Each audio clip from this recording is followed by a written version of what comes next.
Oi pessoal, tudo bem? Hoje é quarta-feira, nós vamos fazer a nossa aula hoje no livro Crescer, páginas 68 e 69, e é a finalização da unidade de poemas, poesias, tá bom? Então lá na página 68, a gente vai começar pela atividade 1. Leia este poema da escritora Rosiana Murá, publicado em uma antologia dedicada a crianças. Para você, com que a lua se parece? Só para você pensar. Vamos ler o poema agora? É bem curtinho, chama A Lua. A lua pinta a rua de prata, e na mata a lua parece um biscoito de nata. Quem será que esqueceu a lua acesa no céu? A autora Rosiana Murá está no livro Poesia Fora da Estante. Vamos ler de novo? É bem curtinho. A lua. A lua pinta a rua de prata, e na mata a lua parece um biscoito de nata. Quem será que esqueceu a lua acesa no céu? Letra A. Quantas estrofes e quantos versos há nesse poema? Lembra que a estrutura da poesia é basicamente essa. Tem o título, que normalmente ele vai estar em negrito lá em cima, que aqui é a lua, e aí o poema é dividido, pode ser dividido em partes. Tem uma parte, uma linha separando, outra parte, outra linha separando, e ele pode ter quantas partes o autor quiser. Cada parte dessa, separada por um espaço maior, eu chamo de estrofe. Então, nesse poema aqui, a lua, a gente consegue ver, eu tenho 3 linhas, aí um espaço e mais 3 linhas. Esse espaço está separando as estrofes. Então, eu tenho 1, 2 estrofes. Então, estrofes são as partes e versos são as linhas. Cada linha em uma poesia recebe o nome de verso. Então, tem 2 estrofes, 2 partes, e 1, 2, 3, 4, 5, 6, 5 versos. 1, 2, 3, 4, 5. Então, você vai responder na letra A, 2 estrofes e 5 versos. Quando você estiver contando versos, você não conta o título, tá bom? Letra B. Nesse poema, há palavras que rimam, não está perguntando, está afirmando, terminou com ponto final. Então, eu sei que tem rima. Quais? Você vai copiar as palavras do poema que estão rimando. Lembra que as rimas são as palavras que terminam com o mesmo som e a mesma grafia, a mesma escrita? Então, vamos ler o poema de novo, A lua pinta a rua de prata. Lua, rua, tá rimando. E na mata, a lua parece um biscoito de nata. Mata, nata. Termina com ata, as duas rimam. Então, eu já achei 4, Lua rima com rua, mata rima com nata. Quem será que esqueceu a lua acesa no céu? Esqueceu, céu. As duas terminam com eu. É que o céu tem esse acento, né? Então, o E, ele fica tônico, mas a grafia é igual. Os dois terminam com eu. Então, vai ser essas 6. Vou repetir para você, Lua rima com rua, mata rima com nata e esqueceu rima com céu. Percebeu uma coisa interessante? Nesse poema, a gente tem rimas dentro do verso, no meio do verso e no fim do verso. Lua e rua estão no meio da linha, estão dentro da frase. Esqueceu e céu estão no fim das frases, no fim dos versos. Mas não tem problema. É só para a gente prestar atenção que a rima pode aparecer em lugares diferentes. Letra C. Qual é o sentido do primeiro verso? Ou seja, o que eu entendi do primeiro verso?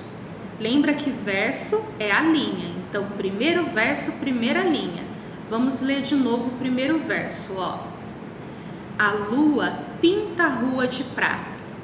Vamos pensar o que isso quer dizer. Quer dizer que a lua tá com um pincel pintando a rua de prata? Não. Isso é irreal, isso é impossível. Isso é uma metáfora. Lembra o que é uma metáfora? É quando eu faço uma frase que, se você pensar nela exatamente como ela tá lá, não faz sentido, não é possível. Mas eu coloco daquela maneira para ficar mais bonito, mais poético, para fazer você pensar de outra forma. Isso é uma metáfora, não é literal, tá? O que isso quer dizer? Que a luz da lua se reflete na rua. Como o luar tem uma luz prateada, essa luz prateada está se refletindo na rua, tá? Então é a luz da lua que está refletindo na rua. É isso que quer dizer. D. Quais são as semelhanças entre a lua e um biscoito de nata? Que pode ser o formato. Se você já viu um biscoitinho de nata, ele é redondinho. A lua, quando está cheia ou nova, também é redonda. Então pode ser o formato, pode ser a cor, porque a gente olha a lua daqui da Terra, ela parece branca, e o biscoito de nata é branco também. Então pode ser a forma, o formato e a cor. Página 69. 2. Agora leia este outro poema. Jacaré letrado. Aí você tá vendo lá que tem um jacaré e ele tá todinho preenchido pela palavra jacaré. Jacaré, jacaré, jacaré, jacaré, jacaré, jacaré, jacaré. Esse poema é do Sérgio Caparelli, está no livro 111 Poemas para Crianças, um livro que eu li para vocês, acho que quando vocês estavam no segundo ano ou no terceiro. A. O que caracteriza esse poema como um poema visual? Eu estou afirmando para você que é um poema visual, aquele poema que forma um desenho, o texto forma um desenho. Como eu sei que esse poema é um poema visual? Porque justamente acontece isso que eu falei.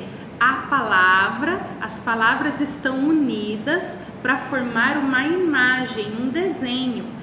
E o desenho e a escrita estão relacionados, eles falam sobre a mesma coisa, tá? Então vamos lá de novo. Como eu sei que Jacaré Letrado é um poema visual? Porque o texto e o desenho estão juntos para me dar uma ideia só. Eles são uma coisa só, entendeu? B. Qual é o sentido da palavra letrado no contexto do poema? Eu sei o que é letrado na vida real. Agora, o que é letrado no contexto do poema? É um jacaré cheio de letras. C. Qual é a relação entre o título do poema, sua forma e seu conteúdo? Veja bem, o título Jacaré Letrado se refere ao formato do jacaré que está preenchido pela palavra jacaré. A palavra jacaré forma a imagem do próprio jacaré. Então está tudo relacionado. O título, a palavra e o desenho estão todos relacionados para me dar uma ideia só. D. Leia o título do livro em que o poema foi publicado. Está logo abaixo do poema, ó. Sérgio Caparelli é o autor. 111 Poemas para Crianças. É o nome do livro onde esse poema foi publicado.